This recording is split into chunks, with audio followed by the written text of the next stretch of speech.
Bonjour à tous. Je remercie Thierry, je remercie le comité d'organisation pour l'invitation. J'étais surpris en bien parce que je pensais que j'avais fatigué l'auditorat hexagonal avec ce sujet. Le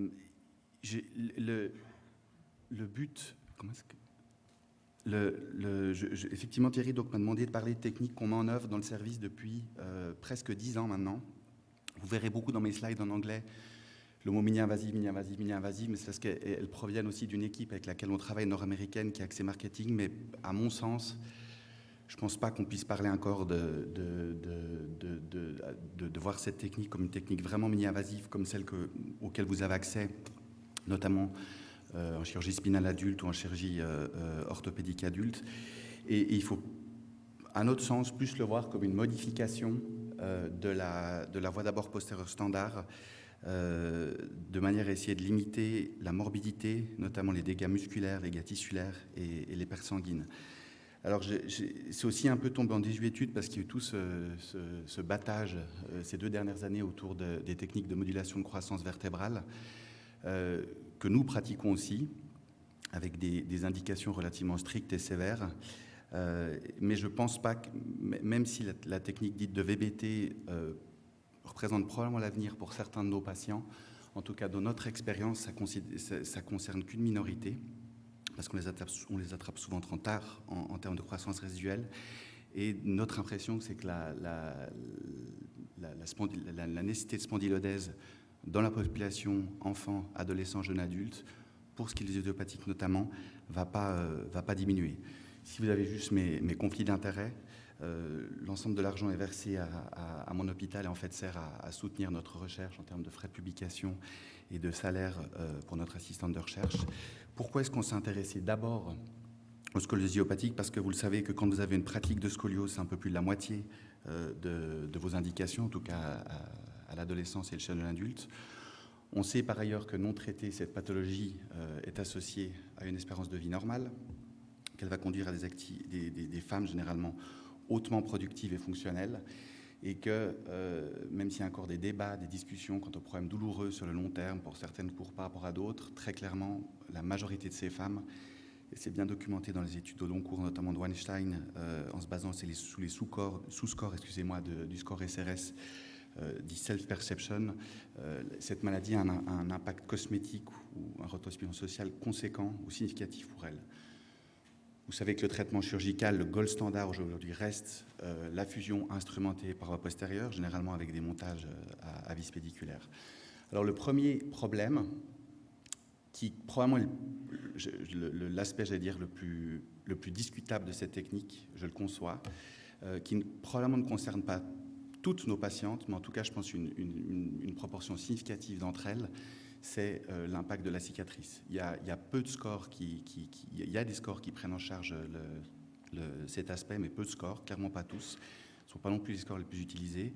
Et une recherche rapide sur Internet, sur les réseaux sociaux, sur les moteurs de recherche, vous montrera qu'en tout cas, il y a une mise en avant de certaines patientes qui mettent en avant leur cicatrice, d'autres qui la cachent, d'autres qui la tatouent. Et ça, c'est le premier problème qu'on peut, et qui n'est pas, à mon avis, le plus important, qu'on peut reprocher à la voie d'abord standard postérieure.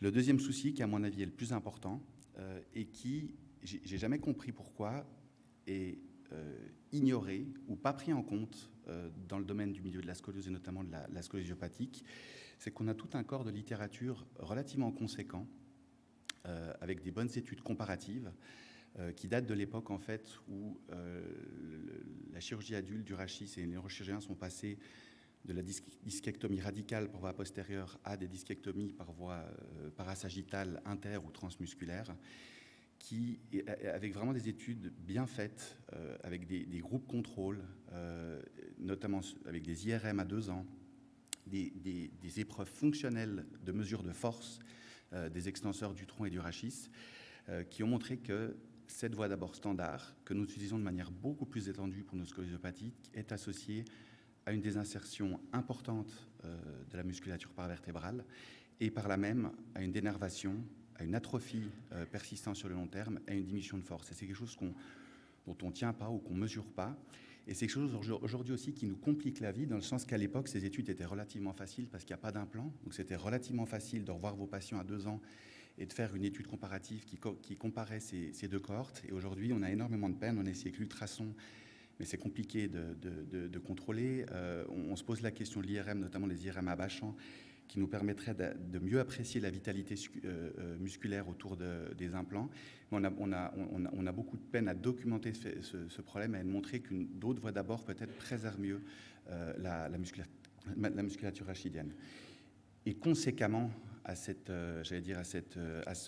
désinsertion musculaire massive, c'est les pertes sanguines, où on se souvient tous des cas qui ont fait 300 cc, mais la réalité, c'est que vous faites des moyennes, et je vous montrerai après dans nos études comparatives, en comparant la voie d'abord standard, les grosses études qui datent déjà de l'époque de l'acide tranexamique, donc malgré toutes nos mesures, l'anesthésie hypotensive durant la phase de dissection et d'insertion des implants, l'utilisation systématique d'acide tranexamique à des doses généralement plus hautes que celles qui sont recommandées dans d'autres chirurgies, l'utilisation systématique de l'électrocoagulation pendant toutes les phases de dissection, on reste dans des larges études, généralement de surveillance nationale, multicentrique, avec des pertes sanguines moyennes estimées qui oscillent entre 500 cc et presque 1 litre, donc conséquente, avec un taux de transfusion qui généralement est en tout cas de 30% en moyenne. Alors il y a évidemment un biais dans le taux de transfusion, c'est que dès qu'on fait une étude avec certaines équipes américaines, ce taux a tendance à être un peu plus élevé.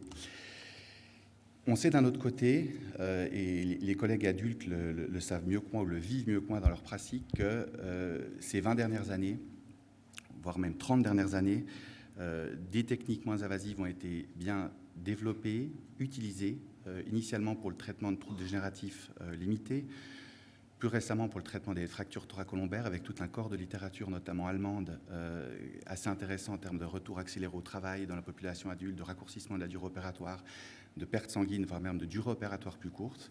Et puis, plus récemment, des auteurs comme Rick Fassler, Neil Anand, ont décrit des techniques de fusion, correction par voie antérieure, fixation percutanée ou par une voie de Wilsey postérieure pour la scoliose idiopathique de l'adulte et les troubles dégénératifs, et des gens, en tout cas que je considère comme sérieux, avec des volumes opératoires conséquents, ont montré qu'effectivement il y avait probablement un intérêt en termes de diminution de la mobilité périopératoire, que par contre il y avait clairement un impact dans le traitement des scolioses sur la durée opératoire, avec peut-être un effet de courbe d'apprentissage, et clairement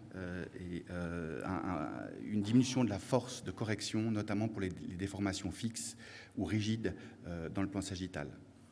Nous traitons, si on revient à la scoliose idiopathique, nous traitons des courbes par définition relativement souples, relativement faciles, comparé à certaines courbes de nos collègues adultes. Point 1. Point 2, le taux de guérison, le taux de pseudarthrose est très bas, la guérison osseuse est relativement élevée dans cette population de patients, surtout lorsqu'il n'y a pas de tabagisme actif, et donc il n'y a pas de raison qu'on ne puisse pas essayer de faire un effort pour améliorer et s'orienter peut-être vers pour essayer d'améliorer un peu cette voie d'abord traditionnelle.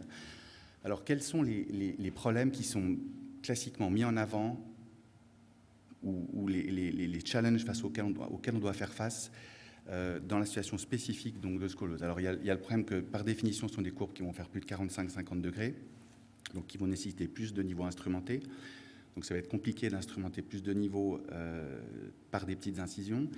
Il y a le problème de la rotation vertébrale qui peut être assez importante même pour des scolioses idiopathiques à l'apex de la déformation, qui pose évidemment un problème d'accès pour la dissection, pour les facétectomies, pour l'insertion des implants, notamment dans la concavité de la courbe par des petites incisions. Et puis il y a toujours le problème supposé, qui en fait n'en est pas un, et assez vite réglé, de comment est-ce que je gère une tige avec un contour sagittal normal, droite ou quasiment droite dans le plan frontal, sur un rachis qui présente 2 ou 3 courbes structurales. Et ce problème c'est probablement avec l'instrumentation dont on dispose aujourd'hui, notamment les tubes de réduction, c'est probablement le problème le plus simple à utiliser. Est-ce qu'on peut utiliser les outils de l'industrie qui sont mis sur le marché probablement depuis 5 à 10 ans, notamment pour les fixations percutanées? Non. Pourquoi? Parce que, et ça a aussi été publié, donc 14 à 26 incisions percutanées ou dites stab, vous finissez avec un aspect en morsure de requin qui est probablement pas une amélioration cosmétique pour nos patients. Il reste le problème de comment induire une fusion longue, solide, sûre, et pas augmenter le risque de complications à moyen terme, et donc d'induire une fusion sûre via des petites incisions. Et puis, dans ces chirurgies classiques, où moi, pendant ma formation, tout d'un coup, à la fin, c'était le stress, la sortie des gros instruments, la sortie d'une tige intermédiaire, la sortie des benders, des bill reducers, tous ces instruments qui sont assez volumineux vont probablement être compliqués à utiliser par des plus petites incisions. Alors, dans ce contexte, un groupe de chirurgiens nord-américains et canadiens ont essayé de développer une technique avec essentiellement 3 aspects, et je reconnais volontiers avec vous que le premier est le plus discutable. J'ai des collègues qui aujourd'hui discutent du premier aspect au cas par cas avec les patients, mais le premier aspect, c'est de limiter l'incision cutanée, et classiquement, c'est de faire 3 petites incisions et une grande incision. Il y a certaines de mes patientes pour lesquelles c'est très important. Il y en a d'autres qui s'en fichent, donc dans ce cas-là, on peut continuer avec une seule incision. Limiter les dégâts tissulaires, et par là même essayer de limiter la dénervation musculaire et les pertes sanguines, tout en permettant une correction qui va être adéquate dans les 2 plans, frontal et sagittal, en comparaison de la technique standard. Et ça, je vous montrerai, je pense qu'on a des chiffres aujourd'hui sur des cohortes relativement importantes de patientes qui montrent qu'on y arrive. Alors, le premier aspect de limiter les incisions, c'est simplement, évidemment, vous choisissez vos niveaux comme vous le souhaitez, comme l'école à laquelle vous avez été formé, mais c'est simplement d'essayer de limiter l'instrumentation. Faut se rappeler qu'à l'époque, moi j'étais encore en formation et c'était des montages bispédiculaires tout du long. Et c'est de limiter l'instrumentation à 3 points clés, où on va simplement centrer ces incisions sur ces 3 points clés. Et classiquement, il y a un bloc crânial ou proximal de 2 à 3 niveaux. Il y a un bloc intermédiaire. Généralement, on conseille au minimum 3 niveaux instrumentés parce que c'est ce qui donne quand même plus de puissance pour la dérotation. Et puis un bloc distal, typiquement de 2 à 3 niveaux au minimum. Et chacun de ces blocs sont séparés par 1 ou 2 blocs corps vertébraux qui ne vont pas être instrumentés, mais qui vont être, par contre, très clairement facétectomisés, décortiqués et greffés, parce qu'évidemment, on continue à proposer une fusion longue. On ne va pas réécrire l'histoire et refaire des instrumentations sans fusion. Donc ça demande un tout petit peu plus de temps initialement au début de la chirurgie. Vous pouvez utiliser la fluoroscopie, vous pouvez utiliser la navigation si vous êtes fan de la navigation, et simplement pour délimiter vos incisions de manière à ce qu'elles soient le plus petites possible, mais qu'elles vous offrent le meilleur accès à ces niveaux que vous souhaitez instrumenter avec des vis pédiculaires. Et puis ensuite, simplement, on détache le fascia thoracolombaire de manière extra-périostée proche de la ligne médiane et on se décolle latéralement et on va faire vraiment un équivalent de voie de Wilsey qui est extrêmement facile à faire. Le plan initial, vous le palpez très très bien au doigt. On sent très très bien les cibles initiales de notre dissection. Donc dans la voie d'abord classique, on part tous des épineuses, et là, c'est comme, au lieu de partir des épineuses, vous partez soit des processus articulaires en région lombaire, soit des processus transverses en région thoracique, et de là, à l'électrocoagulation, on va mettre en évidence l'ensemble des éléments vertébraux postérieurs osseux, de la parse jusqu'au processus transverse. Et c'est vraiment, en fait, utiliser un équivalent de voie de Wilsey jusqu'en région thoracique proximale, et on exploite ce plan, là qu'on voit sur l'image à droite en T1, avasculaire, cellulaire lâche, qu'on met très facilement en évidence initialement simplement au doigt, sans électrocoagulation, sans couper, et qu'on exploite après en profondeur au bistouri électrique. Et le concept, c'est finalement, on sait aujourd'hui, la plupart des équipes ne détruisent plus les processus épineux, ce qui nous pose généralement un problème, notamment lors des repères. On sait aujourd'hui que la majeure partie de notre fusion, en tout cas chez l'adolescent,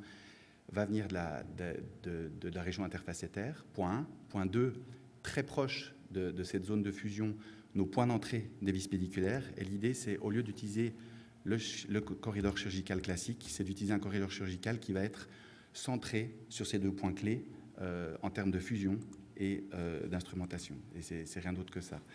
Alors, je vous montre juste concrètement le planning, définir les incisions. Vous voyez ici en bas à gauche, j'ai beaucoup de peine à prendre des bonnes images. Ça, c'est le cas qu'on a fait avant-hier, mais j'ai de la peine à prendre des bonnes images pour vous rendre compte qu'en fait, c'est relativement facile à faire. Et à gauche, j'avais la vue après ouverture du fascia thoracolombaire en région lombaire, là où ce plan est le plus facile à trouver. Vous tombez d'emblée sur la musculature longitudinale. Au doigt initialement, vous mettez ensuite un rétracteur de tige Gelpi, vous exploitez ce plan, et puis à partir de là, vous partez à l'électroaiguisation, comme on part traditionnellement le plus épineux, simplement vous partez depuis les processus articulaires, et ça demande, c'est vraiment pas difficile à mettre en œuvre. Ça vaut la peine, je pense, de faire peut-être 1 ou 2 cadavres avant de se lancer chez vos patients. On est aussi beaucoup plus poussé latéralement, c'est peut-être l'habitude à prendre. Et je m'excuse, j'ai de la peine à le mettre en évidence sur les photos, mais vous pouvez faire cette technique, elle n'est absolument pas liée à la navigation ou pas, c'est-à-dire que moi je l'ai pratiqué pendant longtemps à main levée, je me suis forcé à la navigation ces 2 dernières années, mais si vous travaillez à main levée, vous voyez l'ensemble des éléments dont vous avez besoin, donc pars, processus articulaire ascendant, processus transverse, pour mettre vos mises pédiculaires de manière sûre, et comme une voie habituelle, simplement vous voyez la vertèbre que d'un seul côté. Et puis, dans ces ponts cutanées, sous ces incisions, excusez-moi, donc on va instrumenter, décortiquer, greffer. On va utiliser ces incisions comme une fenêtre mobile vers proximale pour aussi décortiquer, greffer, facétectomiser les niveaux intermédiaires sous les ponts cutanés. Et puis, j'allais dire l'astuce, entre guillemets, en fin de chirurgie, c'est simplement que la réduction, on va la faire en utilisant des tubes de réduction sur tous les niveaux. Aujourd'hui, la plupart des sociétés d'implants ont des tubes de réduction dans leur portfolio.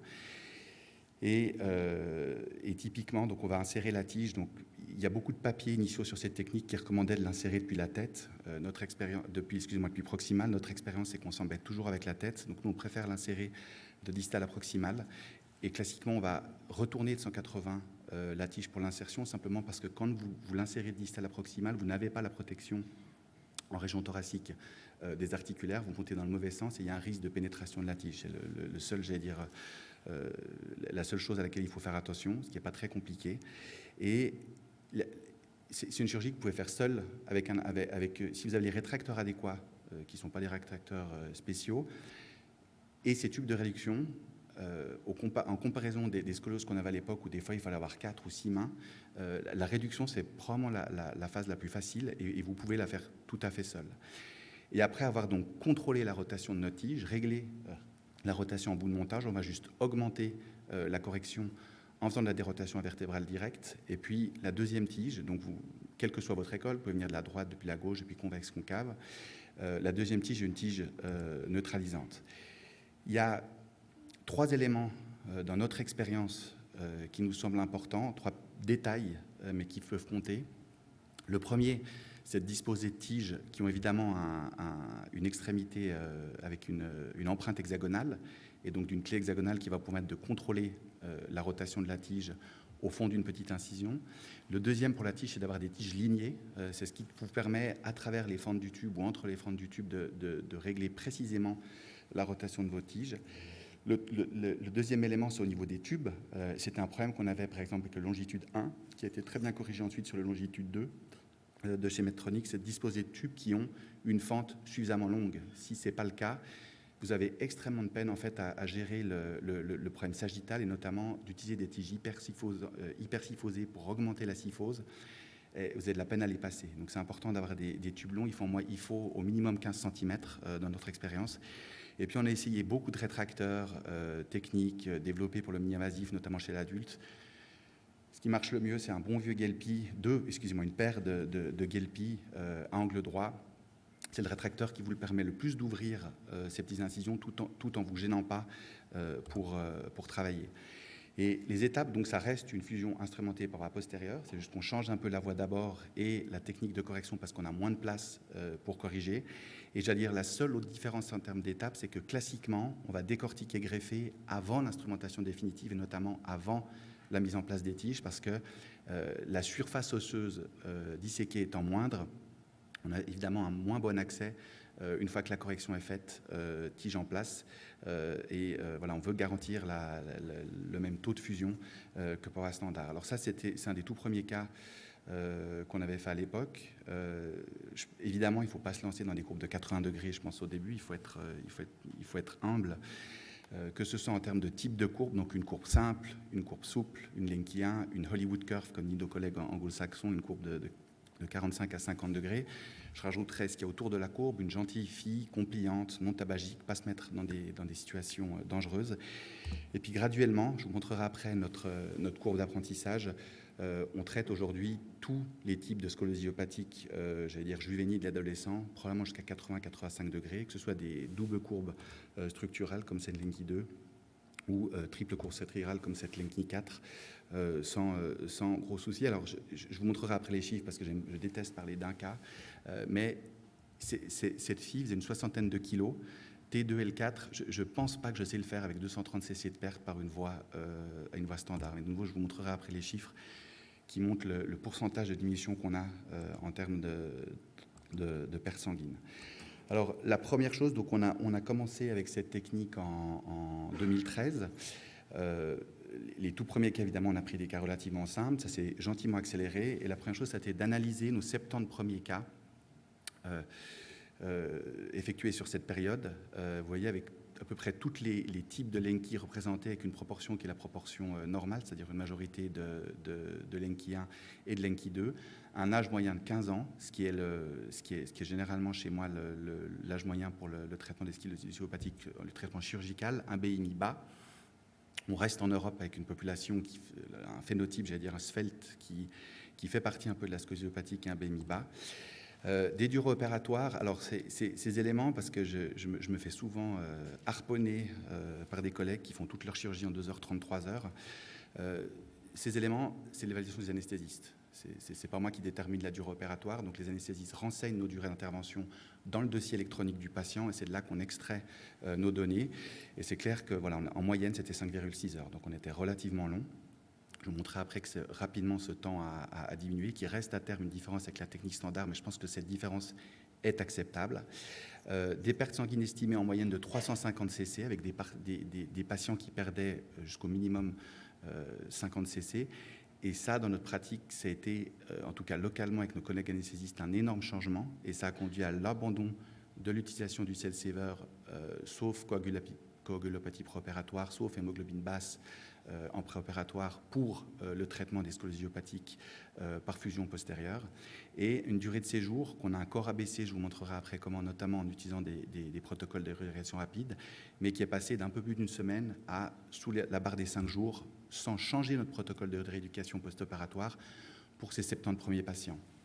On a ensuite regardé la deuxième grosse question, avant de s'atteler aux complications, c'était éventuellement aussi comment est-ce qu'on a travaillé du point de vue de la réduction. Et sans que ce soit une étude comparative, on n'était pas très inquiet. Entre 60 et 70% de réduction de l'angle de Cobb, qui est plus ou moins ce qui est publié dans la littérature contemporaine. Une augmentation moyenne de la syphose significative, mais surtout qui avoisinait les 20%. Donc là aussi, pas l'impression de créer plus de dos plat parce qu'on utilisait une technique à vis pédiculaire et en utilisant des tubes. Les complications, sur ce premier run de patients, on avait un follow-up moyen de 2 ans et demi, plus de 38 patients qui avaient 38 patients qui avaient plus de 2 ans de suivi, un taux de complications périopératoires sans gros soucis pour nous, à un peu en dessous des 5%, mais par contre, aux complications à moyen terme, 3 patients qui ont présenté une infection profonde retardée de site opératoire à Péacnès. Et c'était le premier, j'allais dire, écueil ou souci là-dedans. Et on est allé réanalyser nos données et on s'est rendu compte que même avec plus de recul, ces 3 premiers patients en fait étaient regroupés sur les 19 premiers patients qu'on avait avec infection, excusez-moi, étaient regroupés sur les 19 patients qu'on avait opérés initialement. Là où nos durées opératoires étaient les plus longues. Et très probablement, ces patients ont malheureusement payé le prix de notre courbe d'apprentissage. Et vous voyez que la durée opératoire moyenne par niveau fusionné chute drastiquement sur les 25 à 30 premiers cas. Et c'est probablement le reflet de la courbe d'apprentissage si vous lancez directement dans cette technique avec 3 incisions.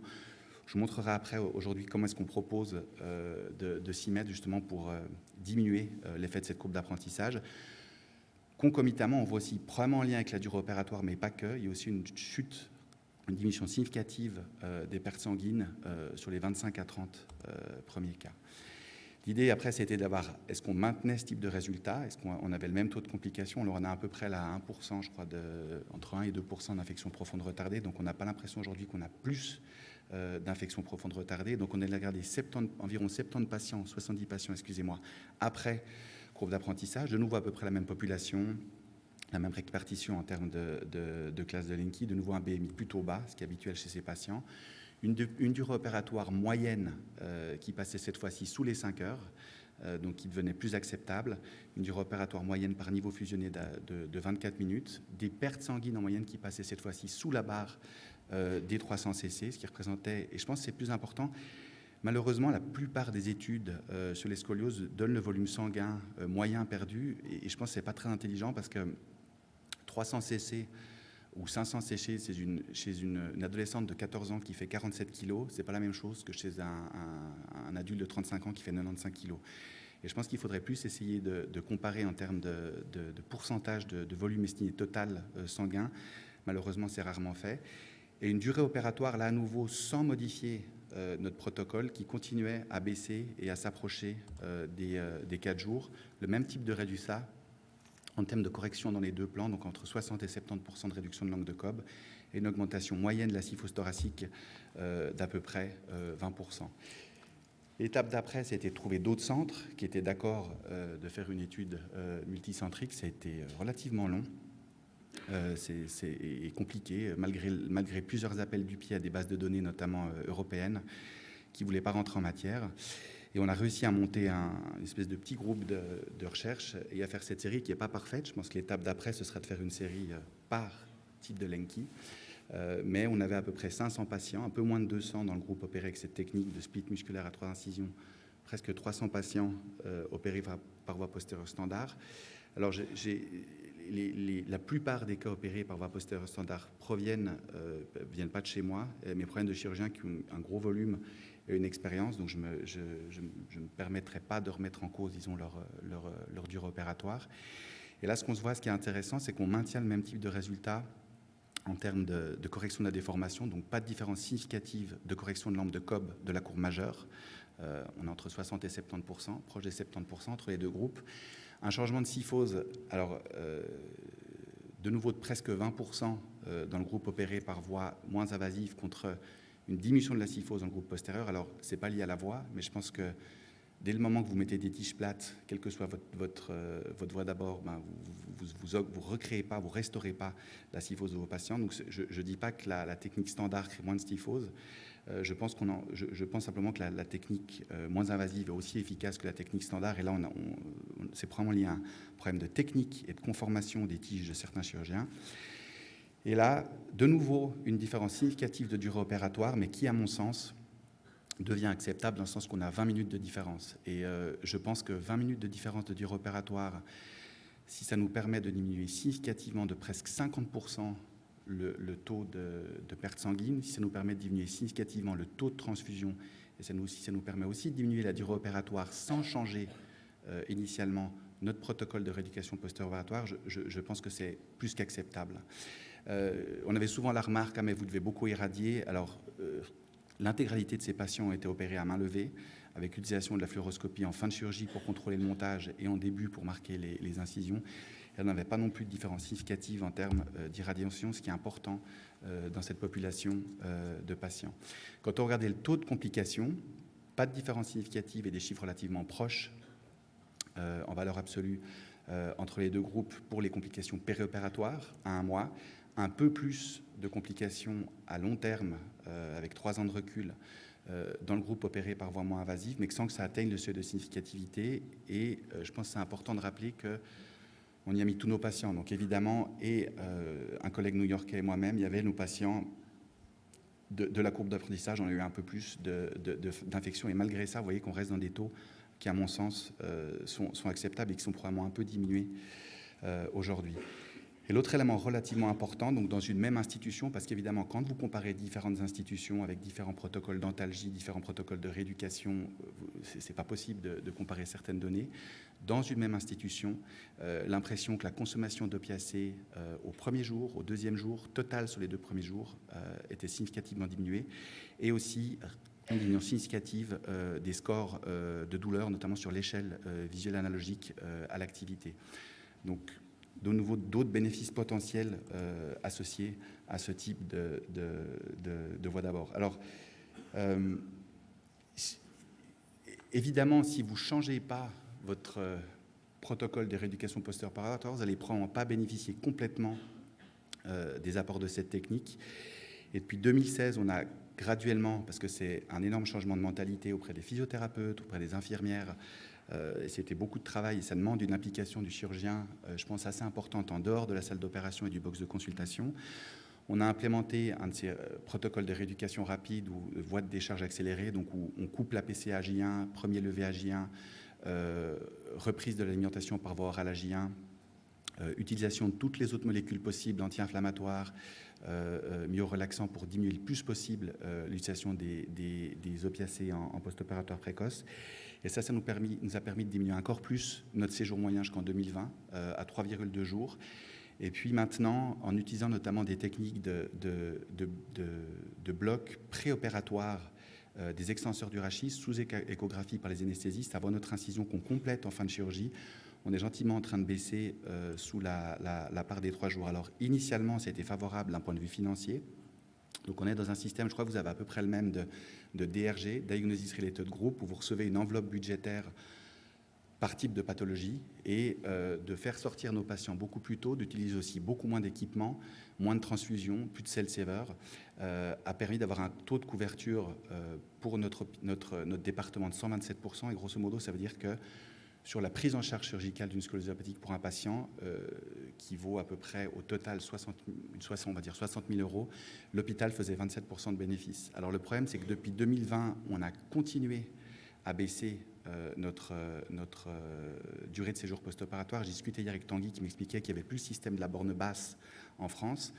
En Suisse, on est toujours un peu lent à la comprenette, surtout nos administrations et nos politiques. Donc on a la borne basse, on est passé en dessous de la borne basse pour les scléroses hépatiques. Et du coup, on tombe dans une autre catégorie et l'hôpital repère de l'argent. Donc on doit les renégocier, notamment avec nos assurances sociales, un nouveau DRG pour cette catégorie de patients. Alors ça, c'est juste un exemple. C'est ce que je me mettrais aujourd'hui comme limite pour utiliser cette technique seule. Donc sans halo intraopératoire, sans halo préopératoire, sans libération antérieure par thoracoscopie, une courbe rigide de 80 degrés. Je n'irai pas plus loin pour utiliser cette technique stand-alone unique de split musculaire et 3 incisions. Et je vous avoue même que ce patient à l'époque, je l'avais opéré avec 3 incisions, mais probablement aujourd'hui, j'essaierai de négocier avec lui si je ne peux pas faire une seule incision, parce que je vous montrerai nos chiffres après. Ça vous fait une journée beaucoup plus courte et beaucoup moins fatigante. Alors, une des questions, c'est clairement plus complexe, plus embêtant. On doit travailler sur les ponts cutanés, la réduction aussi moins visible, donc ça fait plus peur de travailler avec ces 3 incisions. C'est des chiffres qui ne sont pas encore complètement publiés, qui sont en cours d'analyse, mais quel est le bénéfice si on fait une technique, si on utilise cette voie de Wilsey, mais qu'on fait une seule grande incision? Et ce qui, à mon avis, est probablement la solution pour essayer de généraliser un peu plus cette technique. Et en gros, si on s'intéresse uniquement aux paramètres périopératoires, les pertes sanguines restent les mêmes, il n'y a pas de changement significatif, il n'y a pas non plus de changement significatif du taux de transfusion. Par contre, le temps chirurgical diminue significativement. Je n'ai pas mis les données parce que je n'avais pas encore tout, mais il y a un 3e bras en fait là-dedans, opéré par voie postérieure standard, qui montre que si vous utilisez cette voie de Wilsey pour une scoliose avec une seule incision cutanée, vous allez en fait plus vite que voie postérieure standard, probablement simplement parce que vous disséquez moins, il y a moins à disséquer. Et je vous le montrerai de nouveau après. On a une étude comparative maintenant sur les scolioses neuromusculaires où on a à peu près le même type de résultat, où si on oublie l'aspect cosmétique, marketing du nombre d'incisions et qu'on continue à travailler par une seule incision, en fait, non seulement nos patients perdent moins de sang, significativement, comme la technique initiale, mais en plus, l'opération est plus courte. Alors évidemment, on avait en tête nos autres patients, et moi, ce qui était le plus important pour moi, c'était vraiment de pouvoir offrir ce type de chirurgie aux patients neuromusculaires, qui sont nos patients, comme vous le savez, les plus fragiles, avec le taux de complication le plus élevé. Et évidemment, il était hors de question de commencer chez ces patients sans avoir un minimum de recul de cette technique. Donc on a fait plus d'une centaine de cas, j'allais dire d'idiopathiques, d'avoir des résultats publiés, validés, avant d'oser se lancer pour les scléroses neuromusculaires. La deuxième chose, c'est qu'évidemment, l'aspect cosmétique est moins important pour ces patients. Donc l'idée, c'était de le faire avec une seule incision. Et le 3e point, c'était les premiers cas de ne pas faire nos cas les plus à risque en stratifiant, donc pas le quadriplégique spastique dénutri, incompliant, avec une épilepsie pharmacorésistante. Et donc l'exemple prototypique, c'est des patients marcheurs avec des coups comme des idiopathiques, comme cette patiente hémiplégique, où on fait cette technique de Wilsey ou de split musculaire à une seule incision. Et puis après avoir s'être rendu compte que probablement ça marchait tout aussi bien, on s'est lancé dans les patients plus lourds en termes de risques chirurgicaux. Et vraiment là, c'est absolument pas un problème dans le sens, quel que soit votre mode de fixation lombo-pelvienne, que vous mettiez des vis S2 à l'art, que vous mettiez des vis iliaques ou des vis iliosacrées, cette voie d'abord vous donne un accès direct, une autoroute vers les points d'entrée de ces vis et puis vos vis pédiculaires au-dessus. Et les résultats, alors c'est compliqué avec le neuromusculaire parce qu'il va falloir beaucoup de temps pour qu'on ait une série très comparative. C'est évidemment une population de patients très hétérogène. Et la seule chose qu'on peut faire à ce stade, c'est grouper ces patients suivant le type d'abord et essayer de les stratifier sur des éléments de dénutrition, de présence d'une sonde nasogastrique, de nécessité d'assistance préopératoire pour essayer de voir si on a des grosses différences de facteurs de risque entre les deux groupes. Donc c'est sûr que cette étude n'est pas parfaite, mais à mon sens, elle montre que cette technique est sûre et probablement bénéfique pour cette population de patients parce qu'on retrouve à peu près le même type de résultats dans le sens, hormis que là, cette fois-ci, la durée opératoire moyenne est significativement diminuée par rapport à la voie d'abord standard. Les pertes sanguines sont drastiquement diminuées, vous voyez quasiment 50%. Le taux de transfusion chute aussi de 50%. Vous savez que malheureusement, spécifiquement dans cette population de patients, le taux de transfusion et la durée de perte sanguine est directement corrélé à la présence d'autres complications, notamment d'infections de sites post-opératoires. Et le séjour moyen diminue aussi. Ça, je ne suis pas sûr que ce soit aussi relevant que pour nos scolioses idiopathiques. Taux de complications, alors il y a eu malheureusement un décès dans le groupe standard. Je ne pense pas que ce soit par voie standard, je ne pense pas que ce soit imputable à la technique. C'est malheureusement une population de patients où ce risque existe. Mais il n'y avait pas de différence significative en termes de complications à court terme et à moyen terme sur cette cohorte de patients. Je n'ai pas l'impression qu'on est en train de faire de l'expérimentation et de mettre à risque ces patients. En fait, je suis même intimement persuadé qu'en fait, on leur offre une chirurgie plus sûre et avec moins de risque de choc hémorragique cataclysmique. Et à nouveau, à peu près le même type de résultat qu'on a eu pour les scolioses idiopathiques en termes de correction, que ce soit en termes de correction de l'obliquité pelvienne, en termes de correction de l'angle de Cobb pour la courbe majeure. De manière très sélective, nous l'utilisons pour d'autres cas. Je continue chaque année à faire des résections d'hémivertèbres chez les enfants entre 3 et 5 ans avec une fusion courte par voie postérieure standard, une fusion courte, circonférentielle. Ça, je pense que ce n'est pas une indication qui va disparaître. Par contre, il y a certains cas où je pense qu'on peut se permettre de préserver l'hémivertèbre pour simplement diminuer le risque neurologique et diminuer les pertes sanguines et d'utiliser ce type de voie d'abord. Alors, l'exemple classique pour moi, c'est une hémivertèbre hémisegmentée qui typiquement progresse en fin d'enfance ou en adolescence. Et là, en fait, ce qu'on va utiliser, c'est vérifier d'abord la flexibilité des courbes sus et sous-jacentes à la courbe majeure induite par l'hémivertèbre. Et si on a un bon indice de flexibilité bien en dessous des 50%, proposer donc une fusion limitée autour de cette hémivertèbre, ne pas réséquer l'hémivertèbre, parfois même l'instrumenter, et réaliser des osteotomies modifiées par une voie transforaminale, en fait, donc pas le vrai pont de T postérieur, on enlève tous les éléments osseux postérieurs, mais des ponts de T, des facétectomies totales par voie transforaminale autour de l'hémivertèbre dans la convexité, simplement pour augmenter le pouvoir de correction. Et je ne vois pas chez cette patiente quel bénéfice j'aurais eu à aller proposer une résection d'hémivertèbre que je fais par ailleurs dans d'autres cas, notamment pour les syphoses congénitales dans le plan sagittal. Même type de technique pour un cas un peu plus important, 65 degrés, une patiente de presque 18 ans, un déséquilibre frontal significatif, donc en planification de fusion. Chez une patiente lourde comme ça, j'aurais de toute façon dû prendre 2 niveaux en dessus, 2 niveaux en dessous. je n'aurais pas pu s'économiser en faisant une chirurgie de type VCR pour des problèmes de stabilité primaire. Donc je ne pense pas que je l'ai plus limité en termes d'étendue de la fusion ou de mobilité. Et on peut même se permettre d'instrumenter l'hémivertèbre, de corriger par la convexité en effectuant ces ostéotomies de ponte modifiées par voie transforaminale via la voie Louis C. Et on peut offrir le même type de nouveau dans des cas sélectionnés. Je ne dis pas que c'est toutes les scléroses congénitales qu'on va traiter comme ça, y compris pour des hémivertèbres thoraciques avec des résultats, je pense, qui sont tout à fait corrects en termes de correction. L'autre population de patients, alors j'ai pas de série là-dedans, mais nous sommes des grands convaincus pour les scléroses à début précoce des systèmes de croissance automatique ou des systèmes de croissance guidée. Initialement, on a utilisé le Sheila. Le concept du Sheila est exceptionnel. La réalisation et la mise en œuvre, malheureusement, est plus problématique, notamment avec le problème de la proéminence des vis pédiculaires, notamment avec le fait que dans le Sheila, vous faites la fusion au niveau apical et les vis de glissement sont les extrémités, et ça finit toujours par lâcher, soit proximalement, soit podistalement. Mais à l'époque, quand on n'avait que le Sheila disponible sur le marché, on utilisait cette voie d'abord de SPIC, en tout cas aux extrémités, pour les vis à glissement. Puis aujourd'hui, on est passé au concept inverse, c'est-à-dire qu'on fait une fusion proximale, une fusion distale, et puis des vis de coulissement qui contrôlent la courbe et qui vont laisser les deux tiges coulisser avec la croissance. Et là aussi, on n'hésite pas, que ce soit pour la zone de fusion, distalement et proximalement, ou pour les zones où on va juste instrumenter en disséquant le moins possible, en ne mettant en évidence que le point d'entrée du pédicule, parce que ces enfants, dès que vous les touchez, ils fusionnent.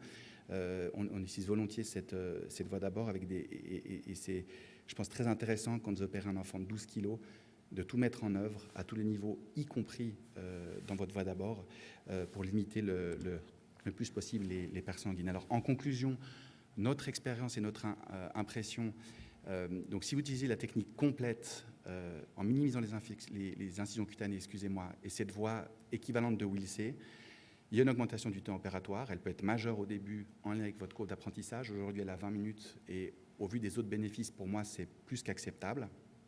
Mais clairement, les données comparatives qu'on a aujourd'hui nous montrent que cette voie d'abord semble être associée à une diminution significative des pertes sanguines, du taux de transfusion, aussi du taux de consommation des opiacés pendant les 2 premiers jours en phase intra-hospitalière précoce, des scores douloureux pendant cette même phase hospitalière, et une diminution significative de la durée de séjour post-opératoire que vous pouvez encore maximiser en utilisant un protocole de réduction accélérée. Si on compare à la standard avec les données qu'on a aujourd'hui, on a l'impression que dans le plan frontal, le pourcentage de correction de l'angle de Cobb est équivalent. L'augmentation de la syphose est aussi équivalent. Et le taux de complications périopératoires, et avec 3 ans de suivi, il n'y a pas de différence significative. Et donc on n'a pas l'impression d'offrir une technique plus marketing, parce qu'évidemment, dès qu'on inscrit le momie invasive, les patients courent plus facilement, avec moins d'incision, mais qui est moins puissante en termes de correction dans les 2 plans pour nos patients. Je suis intimement persuadé que c'est la meilleure voie d'abord en cas de fusion pour nos patients neuromusculaires, mais en utilisant une seule incision. Évidemment, il ne faut pas se lancer tout de suite là-dedans. Je pense qu'il faut avoir un minimum compris la voie, qui à part ça n'est pas difficile à mettre en œuvre. Et puis nous n'hésitons pas à l'utiliser de manière sélective, notamment pour certaines scléroses congénitales. On va préserver les hémivertèbres et essayer d'augmenter la puissance de la correction en faisant des ostéotomies de ponte. Je vous remercie pour votre attention et je reste disponible si vous avez des questions.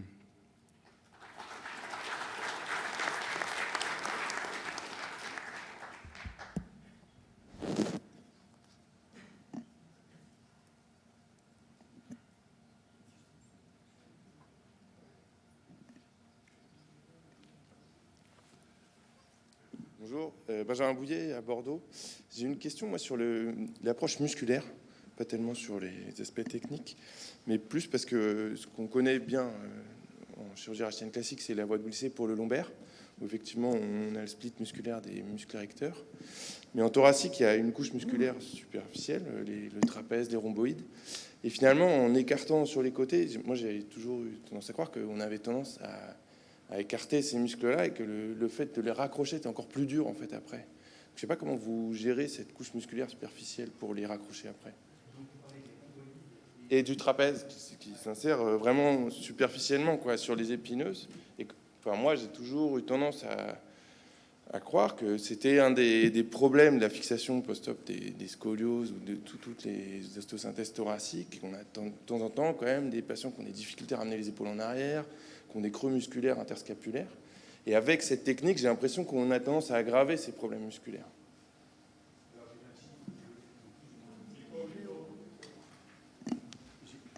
J'ai pas de chiffres pour vous dire qu'ils ont plus ou moins de dyskinésie scapulaire. Un collègue qui est plutôt un chirurgien adulte, mais qui fait des scolioses idiopathiques à Zurich, Tamas Fekete, lui, dans la région thoracique, donc après l'ouverture du fascia thoracolombaire, il se décale directement latéralement, puis il va faire un split entre les fibres du trapèze. Je vais les voir, c'est beaucoup trop compliqué pour moi, c'est ingérable. Nous, ce qu'on fait, c'est qu'évidemment, et c'est très... Enfin, j'ai jamais eu de soucis, c'est que j'ai jamais eu l'impression d'avoir des rétractions postérieures des épaules ou des problèmes spécialement liés à ça.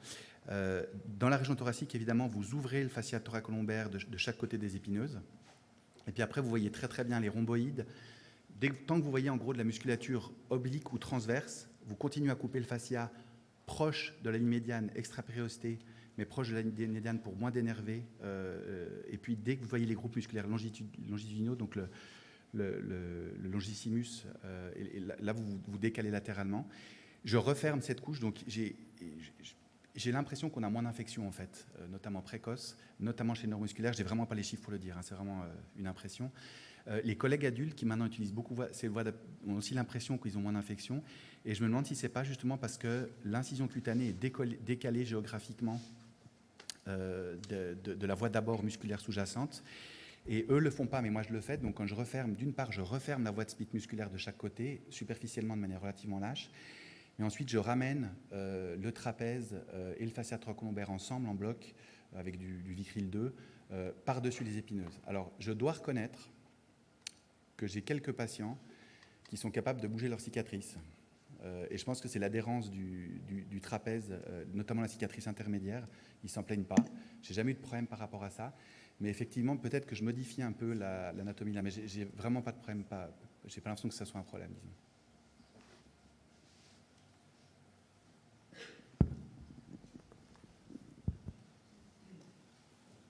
Bonjour, Karimana Blin de Lyon. Par rapport à la question de Benjamin, je pense que sur les scolioses idiopathiques, en tout cas, on a souvent ce phénomène de dyskinésie à droite sur la gibbosité. Et en fait, sur des corrections importantes, on voit quand même que c'est souvent le groupe musculaire qui est le plus puissant. Et pour le patient, en fait, il y a un raccourcissement nécessaire, sauf que les fibres ne sont pas raccourcies. Et les fibres ont ce travail à faire pendant 1-2 ans. Et ça va nécessiter une rééducation particulière. En tout cas, sur les programmes de rééducation qu'on fait, on voit quand même que quand on prend ce problème au sérieux, quand ils ont des douleurs, quand ils ont vraiment une limitation, on arrive à de bons résultats. Mais c'est plutôt parce que finalement, le muscle est un peu en position longue, mais doit travailler en raccourci. Et donc, le bras de levier est beaucoup plus difficile à produire pour le patient.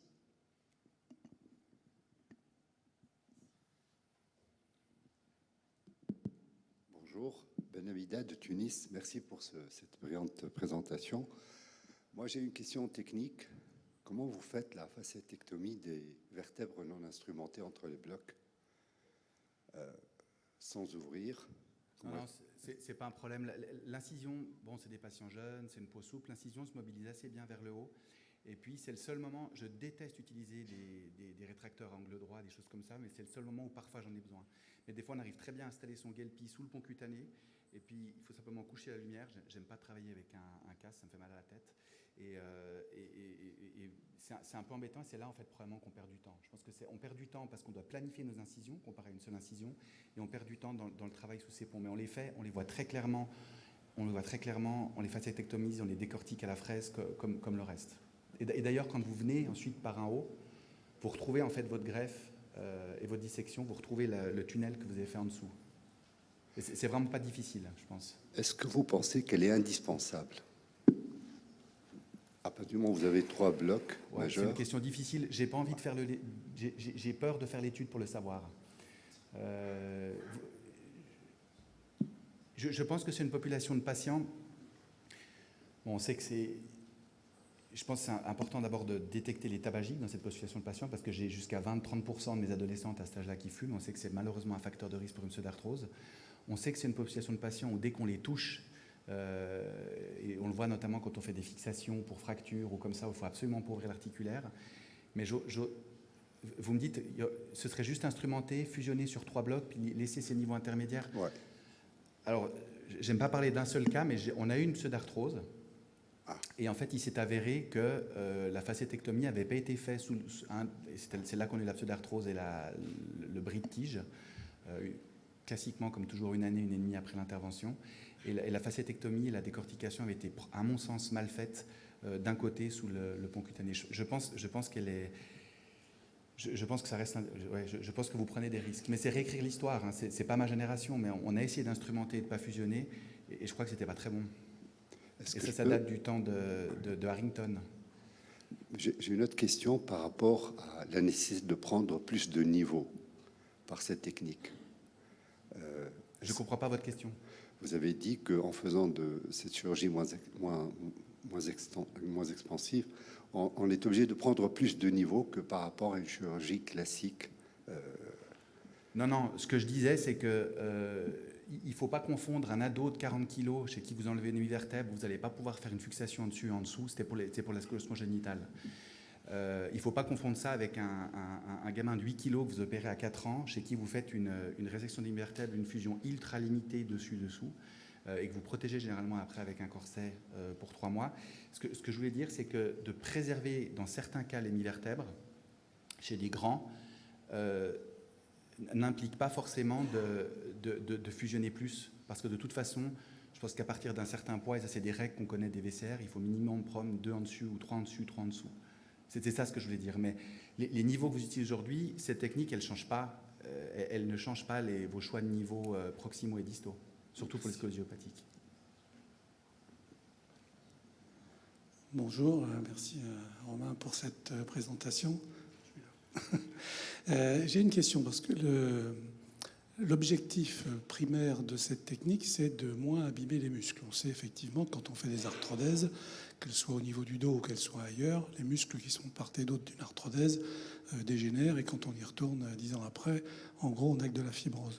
Donc là, maintenant qu'il y a du recul sur cette technique, puisque ça fait une dizaine d'années que tu la pratiques, est-ce que vous avez analysé la qualité des muscles après une arthrodèse qui a fusionné correctement, sans complications particulières?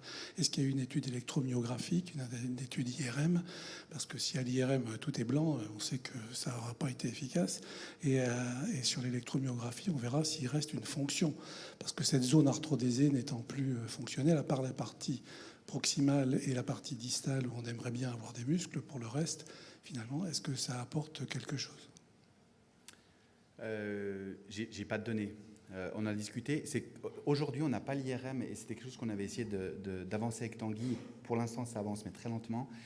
On ne peut pas faire d'IRM, notamment avec les IRM trop puissants qu'on a, on ne peut pas faire d'IRM qui analyse.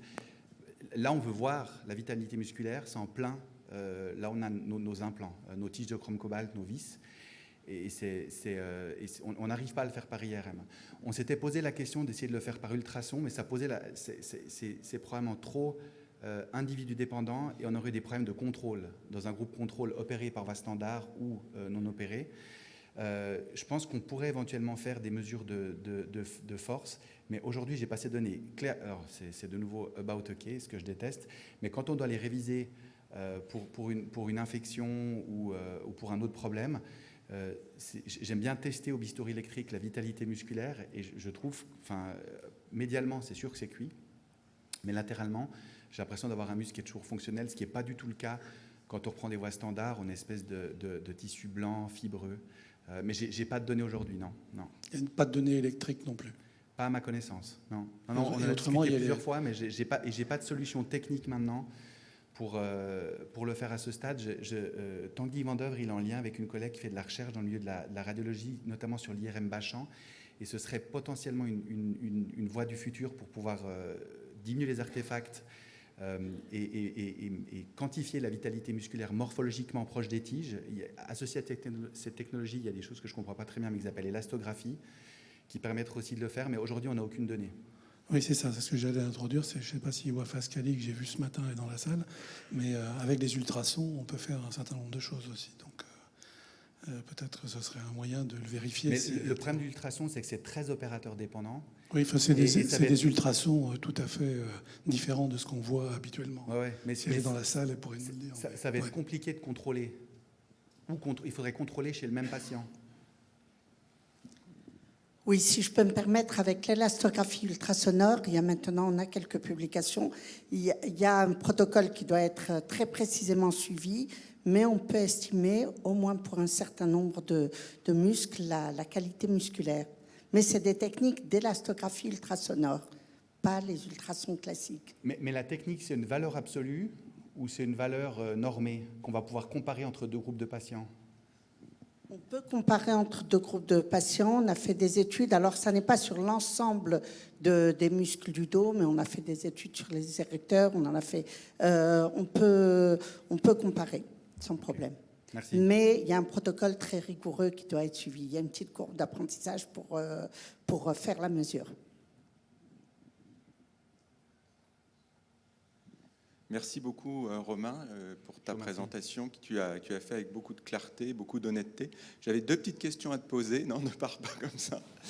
La première question, c'est quand on voit tes montages, tu as 3 blocs très rigides et puis finalement des espaces avec 2-3 vertèbres qui ne sont pas instrumentés. Et est-ce que tu as peut-être répondu partiellement à cette question, mais on sait qu'on aime bien sur la tige de répartir de façon homogène les implants pour ne pas avoir des gradients de contrainte ou des pics de contrainte pour pas que la tige casse. Manifestement, l'arthrodèse fait le travail et vous n'avez pas eu à ces jonctions de tiges très rigides et puis des zones souples, vous n'avez pas eu de fracture. Non, c'est pas publié, c'est pas du chiffre, mais de mémoire, sur un peu plus de 160 cas que j'ai fait moi, j'ai eu 2 pseudarthroses. Une sur la zone intermédiaire, donc entre le bloc thoracique et le bloc lombaire, et c'était une chirurgie à 4 mains. Et au scanner et à la reprise, je pense que la facétectomie et la décortication n'étaient pas bien faites sur un des niveaux sous la peau. Et la deuxième, c'était sur un montage plus distal chez une patiente sportive d'élite, et je pense qu'elle m'a fait comprendre que j'aurais dû lui faire une fusion sélective et que j'aurais dû m'arrêter plus haut. Mais j'ai pas l'impression qu'on a eu plus de problèmes parce qu'on fait ces montages comme ça. Mais je suis d'accord avec toi. Par exemple, classiquement, quand tu fais un neuromusculaire fragile, sur ta première tige correctrice, tu vas mettre une grosse densité de vis, puis de l'autre côté, tu vas mettre une tige en titane et mettre moins de vis. Je suis d'accord sur le concept, mais j'ai pas tellement l'impression qu'on ait plus de soucis. Et la deuxième question, c'est que souvent dans la scoliose idiopathique, on a une hypocyphose qui est thoracique basse, et le fait de ne pas instrumenter cette zone-là, souvent c'est là où on a la puissance de correction, et on restaure la cyphose distale. Et ça, est-ce que dans tes montages, quand tu regardes la cyphose, parce que tu as vu la cyphose globale qui est globalement bien restaurée, mais est-ce que tu arrives justement, sans mettre ces 2-3 vis, qui moi me paraissent assez importantes, à restaurer cette cyphose distale? Alors, c'est rare que je fasse un montage avec moins de 3 vis sur la zone thoracique intermédiaire, notamment pour le problème de la dérotation, mais je ne l'ai pas dit là aussi, notamment pour le problème de... typiquement, quand on fait ces chirurgies, on a facilement 3 à 4 cm entre notre tige et les vis pédiculaires dans la région thoracique, voire thoracique basse. C'est d'ailleurs un des problèmes que j'ai, c'est que ces vis avec des filetages augmentés sont fantastiques pour avoir moins de pull-out quand on augmente la cyphose. Mais le fabricant avec lequel je travaille, les vis qui sont uniaxiales, ils n'ont pas. C'est les seuls où il n'y a pas. Mais non, je mets généralement plus de vis. Je pense qu'il faut mettre au minimum 3, mais souvent c'est le bloc où il va y avoir les extrémités, 2 suffisent, 2 niveaux instrumentés. Mais effectivement, si on ne met pas assez de vis, j'ai vu faire des montages avec deux vis dans la zone intermédiaire, je vois difficilement comment on peut ramener la cyphose. Parce que quand on utilise ces tubes, moi au contraire, je m'en souviens quand j'étais interne, je me faisais engueuler parce que je m'endormais sur l'aspiration pendant toute la scoliose, puis de tout d'un coup ça se réveillait, ça criait dans tous les sens, on mettait les tiges. Là, la réduction, c'est la partie la plus facile, mais par contre, la partie la plus difficile de la réduction, c'est vraiment pas la gestion dans le plan frontal avec ces tubes, c'est d'hypersyphoser ces tiges, c'est d'essayer de réaspirer. On sait qu'elles s'aplatissent malheureusement, et c'est de réaspirer le plus possible la colonne thoracique. Ouais. Bonjour, je vous remercie pour cette présentation. Je suis obligé quand même de faire, parce qu'en ayant fait toute une carrière avec la voie normale, classique, de quand même la défendre un peu. Je crois que vous avez été un petit peu abusif sur les critiques. Moi, mes patients, j'ai eu des patients très sportifs, des patients de toute nature. La cicatrice, ils ne la voient pas, du moins elle ne la voit pas, donc ça les gêne peu. Et ce n'est pas vraiment un problème. Et quant aux multicicatrices, ça peut être assez hideux et pas très bien accepté non plus. Donc je pense que de ce côté-là, au niveau de la cicatrice, je mettrais un gros bémol sur l'impact cosmétique et psychologique du patient. Quant au recul et aux douleurs et à l'inconfort d'une chirurgie classique, j'ai le privilège de l'âge et d'en avoir un paquet derrière moi. Je n'ai pas constaté sur des reculs à 20 ans de femmes qui soient désespérées par rapport à leur chirurgie initiale. Je parle bien chez l'adolescent. Le deuxième truc, c'est cette question du muscle et de la voie de Wheatley. On a été amené à reprendre des voies de Wheatley, et je pense que Clément, qui est ici, en a eu quelques-unes à reprendre, qui ont été extrêmement difficiles à reprendre. Parce qu'on croit que les muscles sont très beaux, en fait, ils sont dans un état désespéré. Donc, je crois qu'il faut être un peu humble aussi sur cette idée préconçue qu'en passant des tiges, on ne détruit rien.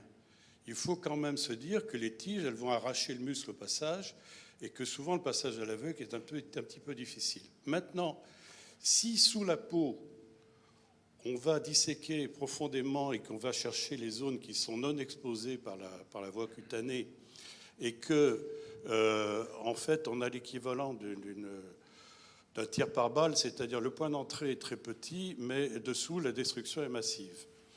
Donc là aussi, il faut être sûr que ces voies percutanées sont vraiment très peu destructrices par rapport aux zones non visibles du point de vue cutané. Donc moi, je mettrais quand même beaucoup de réserves. Dernier point, les gens qui se lancent là-dedans, s'ils sont très bons, vont avoir un learning curve assez court. S'ils ne sont pas très bons, vont avoir un learning curve très long. Et ça risque d'entraîner, parce que quand on était dans un centre où on a eu beaucoup de gens à reprendre sur toute la France, on se rend compte que les learning curves, c'est nous qui les prenons en charge. Et que c'est généralement pas le chirurgien qui a fait l'erreur au départ. J'entends. Je comprends. C'est pas une critique contre. C'est toujours le. Ça finit toujours comme ça. C'est pas une critique contre la voie d'abord standard. J'ai peine à croire en 2022. Je peux pas, comme chirurgien académique. Alors, je peux faire des trucs sur de la morphologie, sur de la radiologie, je pense que c'est très intéressant. Mais moi, j'ai besoin, et quand je vois ce qu'ont fait nos collègues je viens du monde de d'orthopédie adulte avec les prothèses, où ils se sont rendus compte que c'était mieux de passer entre que de désinsérer.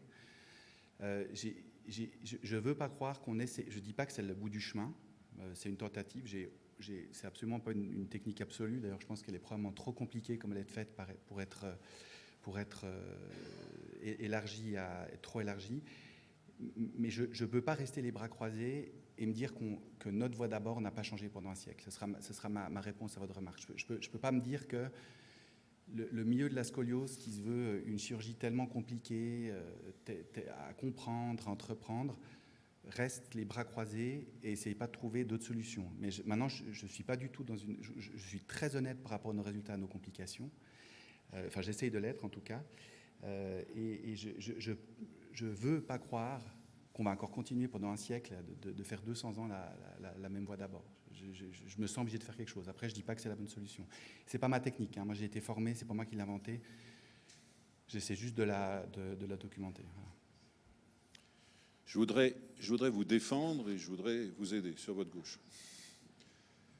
On a fait une étude dans mon ancien service sur les muscles après chirurgie transcutanée dans dans les scolioses avec IRM et on a montré que les muscles se portaient très bien. Donc c'est un point pour vous. D'un autre côté, vous avez parlé du profil, vous avez du mal. Et j'ai vu que vous avez un cintreur in situ qui vous permet de travailler la face, parce que c'est des machins à 90 degrés. Ben, si vous utilisez un cintreur droit, vous pouvez augmenter votre syphose, peut-être moins qu'on voudrait, mais sûrement plus que ce que vous avez. Donc je vous encourage à faire du cintrage in situ transcutané, ce qui a été développé par Philippe Charles dans le service et qui faisait des réductions de profil avec le cintrage dans les cales vicieux ou des choses comme ça. Oui. Alors, merci beaucoup à tous.